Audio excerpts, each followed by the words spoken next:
Olá, esse é o nosso especial de Dia das Mães, o podcast Caminhos que Levam à Maternidade. Aqui vamos receber colaboradoras do Sistema Fierne que são mães com suas experiências únicas e elas vão compartilhar conosco as suas vivências. Hoje, a nossa convidada é a pesquisadora do Senai-RN, Mirna Ferreira, com quem vamos falar sobre a busca pela maternidade. Seja bem-vinda, Mirna, é um prazer ter você aqui conosco hoje para compartilhar suas vivências e experiências com relação à maternidade. Queria que você contasse para a gente um pouco da sua história e começasse falando sobre a sua filha, né? Você tem uma filhinha de 2 anos. Conta para a gente como foi essa experiência de tê-la. Olá, gente. É um prazer estar aqui com vocês, compartilhar um pouco da minha experiência, né, nesse processo da maternidade. E assim, minha filha Maia, ela tem 2 anos hoje. Foi um processo bem, assim, difícil. Não foi um processo convencional, mas foi um processo onde assim, em alguns momentos, eu sempre pensei assim, eu pensava, não quero ser, não posso ser mãe agora.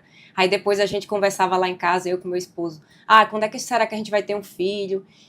Mas aí eu estava no meio, sempre trabalhando muito, eu estava fazendo pós-graduação, eu fiz mestrado, doutorado, e nesse período eu não pensava muito em ser mãe. Sim. Confesso que eu ficava meio que protelando, até porque eu não achava que não cabia, não tinha tempo para a maternidade naquele momento. Com o passar do tempo, a gente chegou a um momento que a gente disse assim, vamos agora, porque eu acho que vai dar certo, a gente está num momento propício, está num momento adequado, os dois sentem que esse é um tempo bom para a maternidade. E aí a gente tentou, começou nossas tentativas, né, para ter nossa filha, e aí isso demorou muito, foi demorando. E a gente Quanto tempo vocês passaram tentando? Olha, a gente tentou... Eu estava até fazendo essas contas antes de vir para cá, eu e meu esposo. Eu acho que foram mais de 6 anos tentando, 6 a 7 anos. E dentre essas tentativas, a gente também fez alguns procedimentos de reprodução assistida. Sim. E sem sucesso. E a gente, bem ou mal, a gente comentava, a gente gostaria de ter um filho, mas também engravidar, ter um filho, mas também a gente pode adotar uma criança. Sim. Isso estava por ali. A gente meio que sempre conversava sobre isso. E quando a gestação não veio, na forma natural, a gente pensou, por que a gente não adota uma criança? E aí a gente começou... E aí eu fui influenciada um pouco por uma pessoa que eu seguia, uma influencer que eu seguia, que ela adotou 2 crianças. E aí ela falou sobre todo o processo dela ali, de como foi aquele processo dela. E isso, sei lá, abriu uma chavinha. E aí eu comecei a conversar com meu esposo. Por que a gente não adota uma criança? E aí começou a nossa discussão em casa, amadurecimento de ideia. E o nosso processo para a gestação começou assim. Sim. Porque é uma gestação prolongada, é uma gestação diferente de quem minha filha veio através de um processo de adoção. E aí a gente passou por vários momentos que eu gostaria até de compartilhar, para até deixar... falar um pouco mais sobre isso. E às vezes eu tenho pessoas que conversam comigo muito, tem muitas dúvidas sobre esse processo de adoção. É uma maneira de informar também as pessoas que de repente vão ou querem passar pelo mesmo processo, né? Isso. E aí eu gostaria de compartilhar algumas coisas desse meu processo. Sim. E eu acho que são importantes até para às vezes desmistificar algumas coisas. Sim. Tratar de uma forma assim não tão caridosa como uma forma caridosa, porque eu tinha vontade de ser mãe, meu esposo tinha vontade de ser pai, e não foi por um processo, a gente quis adotar uma criança não por caridade, mas porque a gente quer ser pai e mãe. Tá? E além de vocês encontrarem aquela criança, vocês também foram escolhidos por aquela criança, né? Eu imagino que o processo de adoção é uma via de mão dupla, onde você encontra o seu filho e o seu filho também encontra os pais e acontece aquele encontro de almas mesmo, né? Quando a gente trata de adoção. Eu imagino dessa forma. Eu não sou mãe, mas eu enxergo dessa maneira também. Do jeito que a criança é preparada no abrigo, as crianças elas ficam abrigadas, né? Institucionalmente. O Estado, a prefeitura, o município, ele mantém os abrigos para essas crianças ficarem lá. Sim. E do jeito que elas são preparadas, nós, pretendentes à adoção, também somos. Sim, claro. Então, o primeiro passo é você se cadastrar no Sistema Nacional de Adoção. Friamente, você responde um questionário. E foi difícil para a gente, porque a gente se sentiu preterindo crianças. Sim.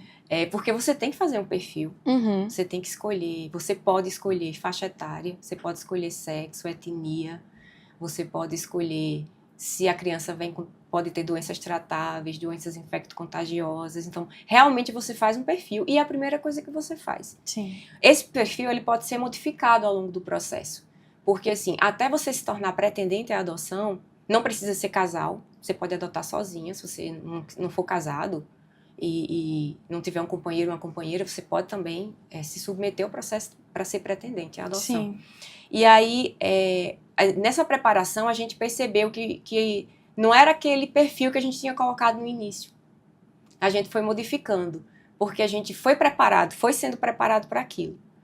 A gente tem conversas com a Vara da Infância e da Juventude, a Vara disponibiliza assistente social, psicólogo e toda uma infraestrutura para você estar naquele momento, aprender um pouco mais e se tornar apto à adoção, a se tornar um pretendente. Mirna, e quanto tempo durou todo esse processo? Me conta do começo como foi a sua preparação com seu esposo e também com a família de vocês para que isso pudesse acontecer. Uhum. Vocês tiveram uma conversa antes com a família para mostrar que vocês tinham intenção de adotar uma criança? Como isso foi recebido? Uhum. E como foi que vocês começaram? Vocês contaram com o apoio de todos no começo? Contamos sim. A família, a gente deixou para realmente confirmar tudo quando a gente já era pretendente à adoção. Sim. Mas do primeiro passo, que foi preencher na verdade, entrar em contato com a vara, saber qual a documentação que a gente teria que levantar e enviar para eles, desse momento até o momento de se tornar pretendente foram 6 meses. Depois disso, depois que você se tornou pretendente à adoção, aí você entra numa fila. A fila, ela é uma mera, assim, eu estava na posição 500 e pouco, por exemplo, e você escolhe a abrangência, se você quer uma abrangência nacional, sim, municipal, estadual, Vocês escolheram uma abrangência nacional? Eu coloquei uma abrangência estadual, aqui no estado e vários outros estados aqui perto, aqui da região Nordeste. Certo, então foi uma abrangência regional, né? Foi uma tipo regional, isso mesmo. Sim. E aí, depois que a gente entrou para a fila, foram 2 anos e 1 mês. Só que o que é que acontece? Vai depender muito do perfil que você escolheu. Porque você tá lá naquela fila, mas não necessariamente, quando eles ligaram pra gente, eu estava na posição 101. Ou seja, o meu perfil, tinha uma criança ali, que ela batia com o meu perfil, aí eles entram em contato, você pode aceitar ou não. Se você disser, não quero agora, não dá certo, sei lá, tem algum problema de saúde, que tá dentro daquele perfil que você colocou, que você elencou, mas, no entanto, você não quer naquele momento. Você volta para a fila. Você não sai, sabe? Não, você volta para a fila, mas aí eles ligaram com 2 anos e 1 mês depois. Aí foi quando a gente foi conhecê-la, no abrigo. Ela tinha 2 meses na época. E como foi esse encontro, a família, assim? Ela estava hospitalizada. Sim. Ela estava com bronquiolite. E ela estava hospitalizada e a gente conheceu o nosso primeiro momento, que ela nasceu pra gente, foi nesse momento, inclusive eu até comentei antes aqui com o pessoal aqui na preparação, que eu montei um álbum de fotografias desse dia que a gente considera o dia que ela nasceu pra gente. Sim. E aí ela se emociona até então, e a gente também contando, mostrando. Eu sempre vou deixar tudo muito aberto para ela, a gente já combinou, ela vai saber de tudo. Mas aí você vai contando à medida que a idade vai permitindo que você conte, permitir, né? Para ela entender, né? No momento a foto dá certo, tá dando certo. Sim. Ela sabe. Ela não vou dizer para ela que ela estava na minha barriga. Não, ela ali foi o dia que ela nasceu pra gente. Eu mostro a foto do quarto, o leito que ela estava. As nossas primeiras fotos, a foto com a assistente social que nos recebeu no abrigo, a foto da assistente social que nos recebeu no hospital. Sim. Fomos muito bem recebidos, não tenho do que reclamar, do pessoal de abrigo, do pessoal da assistente social também do hospital onde ela estava internada. E aí, nesse dia foi que a gente contou mesmo para as famílias. Sim. E para os amigos. Quando vocês já conheciam ela? Quando a gente foi lá visitar e decidiu lá, naquele momento, que iria ficar com aquela criança, ela iria ser nossa filha. E aí a gente voltou, almoçou meio desorientado. E aí foi que fez uma chamada. Minha família mora no interior, eu sou de Santa Cruz. Aí a gente ligou, fez uma chamada de vídeo com todo mundo. Muita gente não entendeu, porque fica aquela confusão, né, do grupo. Muita gente não entendeu, mas foi muito bem recebida. Inclusive, no processo, a gente dizia assim, ó, a gente está na fila para adoção. A gente está na fila para adoção. E nós sempre optamos pelo processo legal da adoção. Porque existe ainda aqueles processos de adoção à brasileira. Como é que funciona esse tipo de processo? Tipo, lembra que tem há alguns anos, assim, diziam, fulaninha, deixaram a criança na minha porta. Sim. Ou então, fulaninha está dando, usam esse termo, assim, dando uma criança. E aí você leva essa criança para casa. Eu nunca quis isso, porque eu sempre fui muito temerosa e, assim, de acontecer problemas, Sim, claro. da família biológica vir e, sei lá, querer participar de alguma coisa. E no processo legal, quando a criança ela está disponibilizada para adoção, ela já aconteceu o processo de destituição familiar. Uhum. A justiça já procurou toda a família e já pesquisou, pai biológico, a mãe biológica não pode, não quer, não sei qual o motivo. Pode ser feita a entrega legal também, que eu posso comentar isso um pouco depois, mas a família toda é consultada. Avô biológico, avó, tio, tia biológico, toda uma parte, quem é encontrado é consultado. E aí, depois que a justiça faz essa pesquisa e a família não pode, não quer ficar com aquela criança, ela é disponibilizada para adoção. Então, assim, num processo de adoção legal, você não tem contato nenhum com a família biológica. E esse foi o tipo de processo que eu me fiquei mais à vontade em fazer. E nunca tive contato com a família biológica. E a gente nunca precisou. Quando a gente foi conhecer Maia, ela já estava no abrigo, então a gente não tem contato. E aí, foi por esse caminho e eu até prefiro. Quanto à entrega legal, eu conversando com meu esposo antes de vir para cá, e a gente estava até comentando, né, assim, que ser mãe realmente é uma escolha. Porque você pode engravidar, e a mulher pode engravidar, ter seu filho, sua filha, seu bebê. No entanto, ela não pode se ela não tem condições de criar aquela criança, ela disponibiliza aquela criança para adoção. Isso não é crime. Uhum. Crime é você deixar a criança abandonada, fazer abandono de incapaz. Isso é crime. Mas se uma pessoa tem um filho, a mulher tem um filho, ela não tem condições, seja financeira, seja psicológica, seja qualquer tipo, se ela não se sentir bem de ter aquela criança, ela disponibiliza para adoção. E essa criança, esse recém-nascido, não vai ficar muito tempo, porque a procura maior, a fila de pretendentes é muito grande para bebês, recém-nascidos principalmente. Você pode escolher essa faixa etária. A gente, inclusive, colocou uma faixa etária maior no início, de 0 a 7 anos. 0 a 7 anos. Então, vocês tinham possibilidade de adotar uma criança mais velha, né? Isso, na intenção de que essa criança chegasse mais rápido. Uhum. No entanto, a gente, no decorrer do processo, a gente modificou para 0 a 2, porque a gente queria um bebê. Sim. No início, a gente queria engravidar. E não deu certo. Então, a gente percebeu, a gente quer um bebê. E aí, a gente colocou. E aí, dependendo do perfil que você colocar lá, é que você vai estar na frente ou não dessa fila. Sim. Entendeu? Nessa fila, entre aspas. Sim, entendi. Mirna, você falou que a primeira vez que você viu sua filha ela estava internada com um quadro de bronquiolite. Quando vocês decidiram, naquele momento, que ela seria filha de vocês, que vocês a levariam para casa, o que mudou? O que foi a principal coisa, assim, a principal mudança que você leva desse momento? Como a gente estava numa gestação muito demorada, muito prolongada. Sim, vocês consideram um período de espera pela adoção uma gestação prolongada, isso. Né? Nós optamos por não organizar nada. A gente fez uma reserva financeira, pensando, quando a criança chegar, a gente vai organizar tudo. Uhum. Mas aí foram 15 dias da ligação para ela sair do hospital. Sim. E aí, na verdade, uma quinta-feira a gente conheceu a Maia, disse que queria, sim, ficar com ela. Na quinta seguinte, a justiça já liberou a guarda provisória. Uhum. E com mais 7 dias, na outra quinta, Maia teve alta do quadro de bronquiolite, também estava com anemia severa, teve alta e foi para casa. Então, a gente teve 15 dias para organizar minimamente a casa para receber uma criança. Mas eu tive uma recepção muito boa, assim, por parte da família e dos meus colegas de trabalho. Sim. Nossa, eu ganhei muita fralda. Que coisa boa. Nós viemos comprar fralda para a Maia com 1 ano de vida, assim, mais de 1 ano. Meus colegas se reuniram, toda semana eu passava lá no Easy, lá no Senai, para pegar, abria a mala do carro e enchiam de fralda.